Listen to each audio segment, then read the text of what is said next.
सर्वभूतेषु विश्वरूपेण संस्थिता नमस्तस्य नमस्तस्य नमस्तस्य नमो नमः।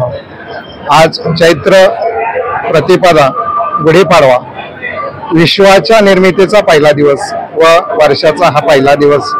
या निमित्त हजारो वर्षाच्या प्रथेप्रमाणे आजही गुढी श्री तुळजाभवानी मंदिरच्या वरती उभा करण्यात आली। श्री तुळजाभवानी मंदिरचे प्रशासक, व्यवस्थापक, तुळजाभवानीचे गोपे पुजारी, महंत सर्वांच्या उपस्थितीमध्ये आज या ठिकाणी गुढी उभा करण्यात आली। त्याचप्रमाणे आज श्री छत्रपतींनी देवीला अर्पित केलेले सर्व अलंकार घालून देवीची महाआरती व महानैवेद्य अभिषेकाच्या नंतर केला जातो।